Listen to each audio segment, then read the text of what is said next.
আসসালামু আলাইকুম। জীবনকথা পক্ষ থেকে সবাইকে শুভেচ্ছা। আশা করি সকলেই ভালো আছেন। আমাদের শখের বাগানের ফুলকপি, আমাদের শখের বাগানে স্বল্প জায়গার মধ্যে আমরা কিছু ফুলকপি লাগিয়েছিলাম।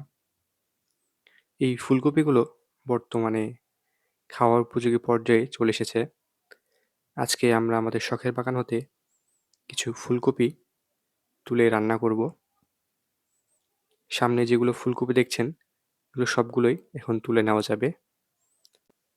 কিছু ফুলকপি এখনো জালি অবস্থায় রয়েছে। এই জালি ফুলকপিগুলো কিছুদিনের মধ্যেই খাওয়ার উপযোগী হয়ে যাবে। খাওয়ার উপযোগী হয়ে গেলে এগুলো তুলে নিব। সামনে যেগুলো ফাঁকা অংশ দেখছেন, এগুলো থেকেও আমরা ইতিমধ্যে ফুলকপি তুলে খেয়েছি এবং কিছু ফুলকপি এখনো রয়েছে। আমাদের বাগানের এই ফুলকপিগুলো খেতে খুবই ভালো লাগে। আমাদের বাগান থেকে তোলা একেবারে সতেজ ফুলকপি। দেখতেই পাচ্ছেন, একদম সতেজ ফুলকপি। আমাদের শখের বাগানে ফুলকপির পাশাপাশি আমরা কিছু ব্রোকলিও লাগিয়েছি। সামনে যেগুলো দেখতে পাচ্ছেন, এগুলো সবগুলোই ব্রোকলি। এই ব্রোকলির মধ্যে কিছু ব্রোকলি এখন খাওয়ার উপযোগী।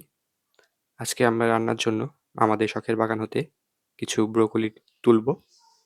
এখানে একটি ব্রোকলি দেখতে পাচ্ছেন।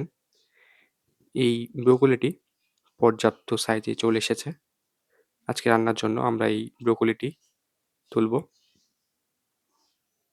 ব্রোকলিটি তুলে নিলাম। আমাদের শখের বাগানের মূলা। আমাদের শখের বাগানে স্বল্প জায়গার মধ্যে আমরা কিছু মূলা লাগিয়েছি। সামনে এগুলো মূলা দেখতে পাচ্ছেন।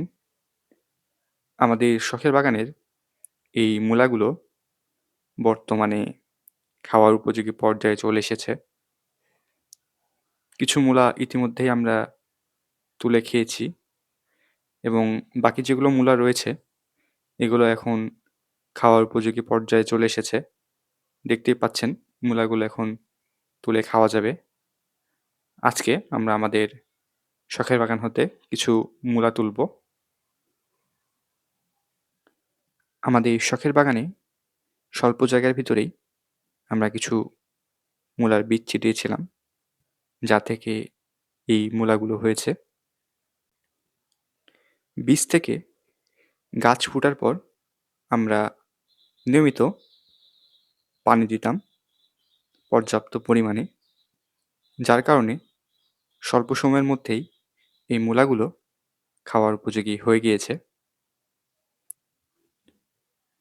নিয়মিত পর্যাপ্ত পানি এবং কিছু খাদ্য সরবরাহ করেছি আমরা আমাদের শখের বাগানের এইটুকু অংশের মধ্যে, যার কারণে অল্প কিছুদিনের ভিতরেই আমাদের শখের বাগানে এই মূলাগুলো হয়েছে।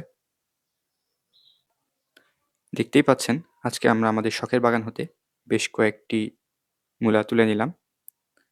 আমাদের শখের বাগানের ভিডিওটি আজকে এই পর্যন্তই। ভিডিওটি সম্পূর্ণ দেখার জন্য অসংখ্য ধন্যবাদ। আসসালামু আলাইকুম।